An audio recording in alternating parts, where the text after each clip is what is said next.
Ang tahimik na senyales ng ating kinabukasan sa pagkain. Na-curious ka na ba kung gaano kalaki ang impluwensya ng bawat subong ginagawa natin sa paraan ng ating pagtanda? Karamihan sa atin, habang lumilipas ang mga taon, ay napapansin ang unti-unting pagbabago sa ating katawan. Marahil hindi na kasing gaan ang pakiramdam natin pagkatapos kumain, o madali tayong mapagod kahit kaunting galaw lang. Ang totoo, ang ating katawan ay nagpapadala na ng mga tahimik na senyales, at isa sa pinakamalakas na senyales na iyon ay nagmumula sa kung ano ang ating kinakain. Madalas, akala natin ay alam na natin ang lahat tungkol sa pagkain. Lumaki tayo sa iba't ibang uri ng lutuin, nakarinig ng iba't ibang payo mula sa lola, sa kapitbahay, o sa mga lumang magasin. Pero habang tumatanda tayo, nagbabago rin ang pangangailangan ng ating katawan.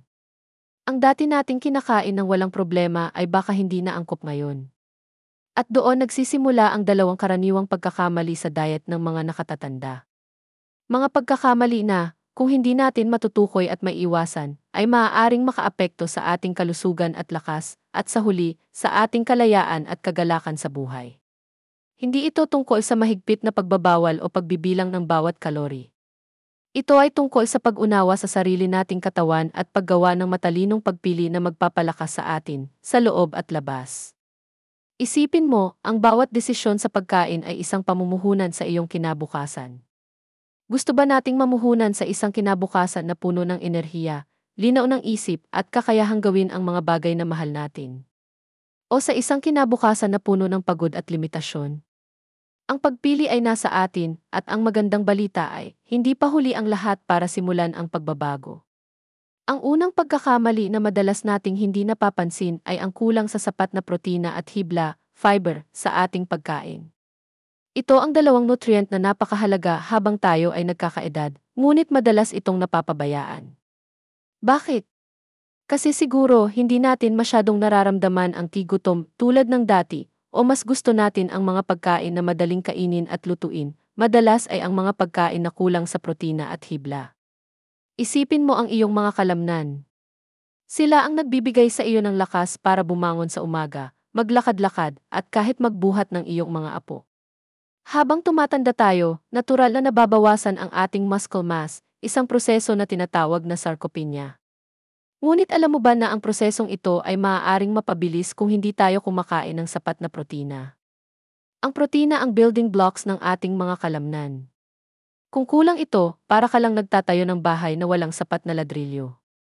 Unti-unti, manghihina ang iyong mga kalamnan, at doon magsisimula ang pakiramdam ng hirap sa paggalaw, at mas mataas na panganib ng pagkahulog. Hindi lang iyan, mahalaga din ang protina para sa ating immune system.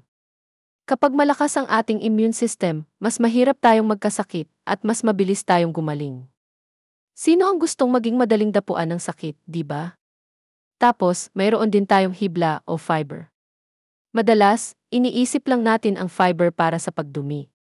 Pero higit pa doon ang benepisyo nito. Ang hibla ay parang isang magic wand para sa ating digestive system. Nakakatulong ito upang maging maayos ang pagdaloy ng pagkain sa ating bituka. Iniiwasan ang constipation na madalas maranasan ng mga nakatatanda. Ngunit higit pa dyan, ang hibla ay nakakatulong din sa pag-regulate ng ating blood sugar levels na napakahalaga lalo na kung mayroon kang diabetes o prediabetes. At alam mo ba? Mayroon ding uri ng hibla na tinatawag na soluble fiber na nakakatulong sa pagpapababa ng cholesterol.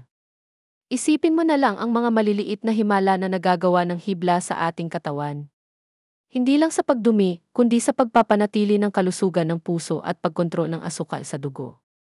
Kaya bakit nga ba tayo nagkukulang sa dalawang ito? Maraming dahilan. Minsan, nawawalan tayo ng gana kumain ng karne o iba pang pinagmula ng protina. Minsan naman, mas gusto natin ang mga tea comfort food na madalas ay kulang sa fiber, tulad ng puting tinapay o matatamis na pagkain. Ang susi ay ang pagiging mapagmasid sa ating mga gawi at paghahanap ng mga simpleng paraan para madagdagan ang mga ito sa ating araw-araw na diet. Ngayon, pag-usapan natin kung paano natin maiiwasan ang pagkukulang sa protina at hibla. Ang susi dito ay hindi ang malakihang pagbabago sa isang iglap, kundi ang maliliit at tuloy-tuloy na hakbang na madali mong maisasama sa iyong pang-araw-araw na gawain. Para sa protina, isipin na kailangan mo ng sapat sa bawat pagkain, hindi lang sa hapunan. Sa almusal, subukan ng itlog, yogurt, o cottage cheese. Kung mahilig ka sa oatmeal, lagyan mo ng kaunting protein powder na walang lasa, o kaya ay nuts at seeds. Kung merienda, pwedeng isang dakot ng mani, o kaya ay isang pirasong keso. Sa tanghalian at hapunan, siguraduhin na mayroong lean meat tulad ng manok o isda, o kaya ay tokwa at beans kung ikaw ay vegetarian. Kung nahihirapan kang kumain ng malaking portion, hatiin mo ang iyong protina sa mas maliliit na servings sa buong araw. Ang mahalaga ay ang consistency.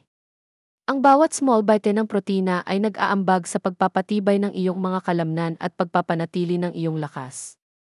Hindi mo kailangan kumain ng isang malaking steak araw-araw. Ang mahalaga ay ang sapat at regular na pagkuha ng protina sa iba't ibang pinagmulan.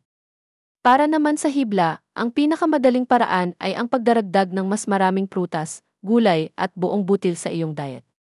Halimbawa, sa halip na puting kanin, subukan ang brown rice o quinoa. Sa halip na puting tinapay, pumili ng whole wheat bread. Gawing habit na magkaroon ng isang serving ng gulay sa bawat pagkain at kumain ng prutas bilang snack. Ang mansanas na may balat, berries, saging, at peras ay magagandang pagpipilian. Ang mga gulay tulad ng broccoli, spinach, at carrots ay puno rin ng hibla. At huwag kalimutan ang mga beans at lentils, ito ay superfoods pagdating sa hibla at protina. Para sa mga mas gusto ang inumin, pwede ka ring gumawa ng smoothies na may gulay at prutas.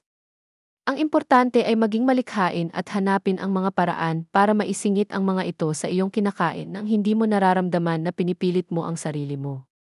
Ang pagdaragdag ng hibla ay hindi lang para sa maayos na pagdumi, kundi para rin sa isang puso na malusog at stable na blood sugar. Ngayon, dumako naman tayo sa pangalawang karaniwang pagkakamali na madalas nating nagagawa, ang sobrang pagkonsumo ng mga pagkaing may mataas na asukal, asin, at hindi malusog na taba. Ito ang mga tea comfort food na kinasanayan na nating kainin, pero sa pagtanda, mas malaki ang epekto nito sa ating kalusugan. Ang asukal, halimbawa, ay parang isang matamis na kaaway. Sa simula, nagbibigay ito ng mabilis na enerhiya, pero pagkatapos ay bigla kang babagsak at mas mapapagod. Ang labis na asukal ay hindi lang nagpapataas ng panganib ng diabetes, kundi nakakaapekto rin sa ating puso at sa ating timbang. Madalas, ang asukal ay nakatago sa mga inumin tulad ng soft drinks, juice drinks, at kahit sa mga processed foods na hindi natin inaasahan. Ang asin naman, habang mahalaga sa moderation, ay nagiging problema kapag labis. Ang sobrang asin ay direktang konektado sa alta presyon o high blood pressure na siyang pangunahing sanhi ng heart attack at stroke. Maraming processed foods, deleta, at fast food ang puno ng asin. Minsan, hindi na natin namamalayan na sobrang taas na pala ng sodium intake natin. At ang hindi malusog na taba, tulad ng trans fats at saturated fats, ay nagpapataas ng bad cholesterol sa ating katawan. Ito ay matatagpuan sa mga pritong pagkain, matatamis na tinapay at ilang processed meat. Ang mataas na bad cholesterol ay nagdudulot ng bara sa ating mga ugat na nagpapataas ng panganib ng sakit sa puso. Bakit nga ba tayo nahihirapan iwasan ang mga ito? Kasi masarap sila at madali nating makuha. Naging bahagi na sila ng ating mga selebrasyon at pang-araw-araw na gawi. Ngunit ang pag-unawa sa epekto nila sa ating lumalaking katawan ay ang unang hakbang tungo sa mas matalinong pagpili.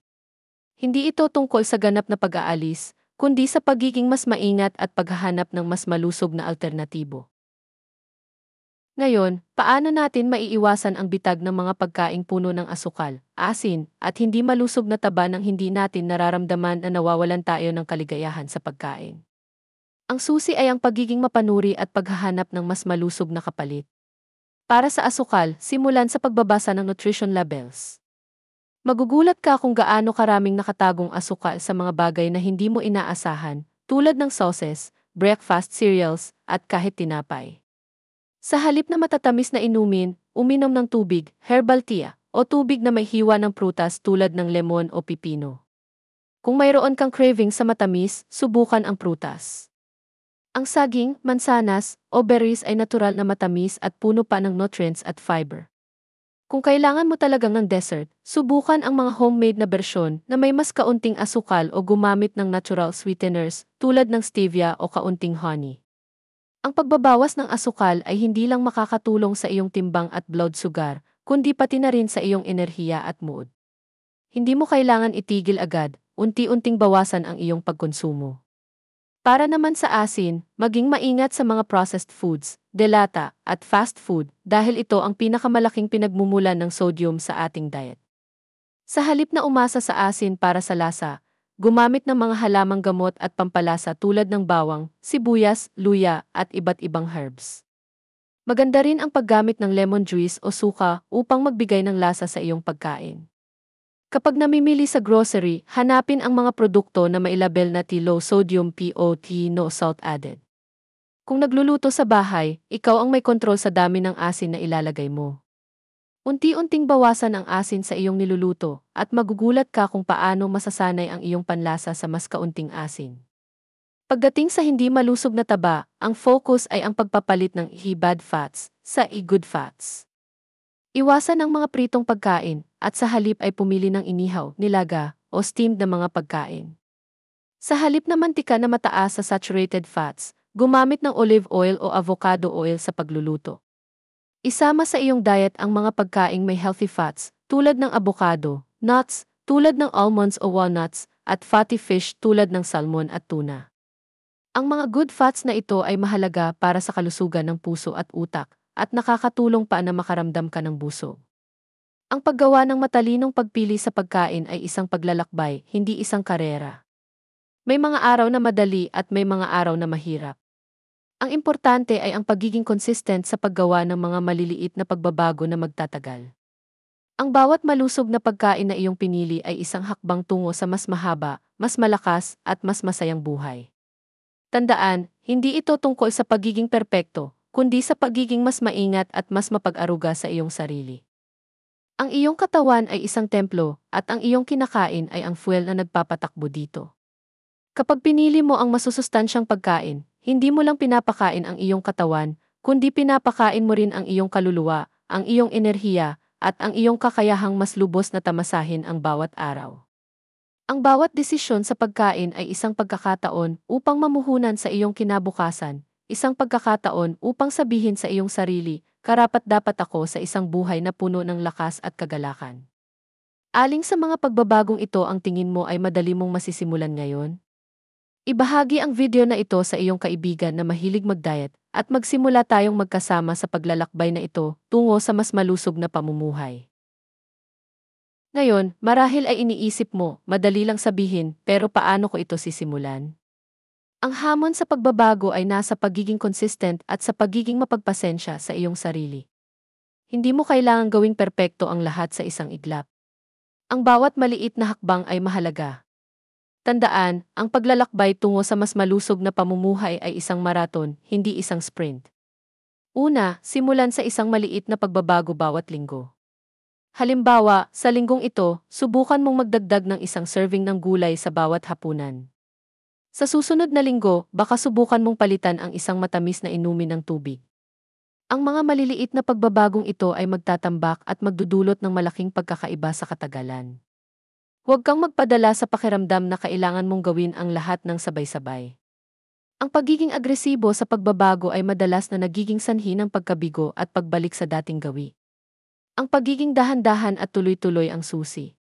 Pangalawa, maging mapanuri sa iyong mga pagkain.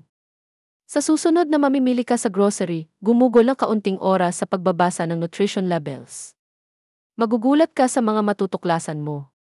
Piliin ang mga pagkain na may mas mataas na protina at fiber, at mas mababa sa asukal, asin, at hindi malusog na taba.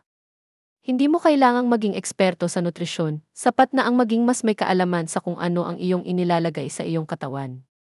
Pangatlo, planuhin ang iyong mga pagkain. Kapag pinaplano mo ang iyong mga kakainin, mas madaling maiwasan ang biglaang pagbili o pag-order ng mga pagkaing hindi nakakabuti sa iyo.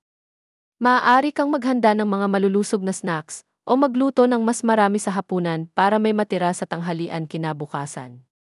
Ang pagpaplano ay nagbibigay sa iyo ng kontrol at nagpapababa ng tsansa na gumawa ng mga desisyong nakakapinsala sa iyong kalusugan dahil sa pagmamadali o kagutuman. Pang-apat, humanap ng kasama o suporta. Mas madali ang anumang pagbabago kung may kasama ka sa paglalakbay. Maaaring ito ay isang kaibigan, kapamilya, o walking group. Magbahagi na ng mga healthy recipes, mag-ehersisyo ng magkasama, o mag-check-in sa isa't isa kung paano ang takbo ng inyong diet. Ang suporta ay napakalaking tulong para manatiling motivated. Ang ating katawan ay patuloy na nagbabago habang tayo ay tumatanda. Ang pag-unawa sa mga pagbabagong ito at paggawa ng matalinong pagpili sa ating diet ay ang isa sa pinakamahalagang regalo na maibibigay natin sa ating sarili. Ito ay hindi lamang tungkol sa pag-iwas sa sakit, kundi tungkol sa paglikha ng isang buhay na puno ng enerhiya, linaw ng isip, at kakayahang patuloy na gawin ang mga bagay na nagdudulot sa atin ng kagalakan at kabuluhan. Isipin mo ang kalayaan na magkaroon ng lakas upang maglakbay, makipaglaro sa iyong mga apo, o ituloy ang iyong mga hilig ng walang limitasyon. Ang bawat matalinong pagpili sa pagkain ay isang pamumuhunan sa kalayaang iyon. Maraming salamat sa panonood. Kung ang video na ito ay nakapagbigay sa iyo ng ginhawa o panibagong pananaw, maaari mo itong ibahagi sa isang mahal sa buhay na nangangailangan ng kaunting pag-asa sa araw na ito. Ano sa tingin mo ang pinakamahalagang aral na naiuwi mo mula sa ating maikling kwentuhan?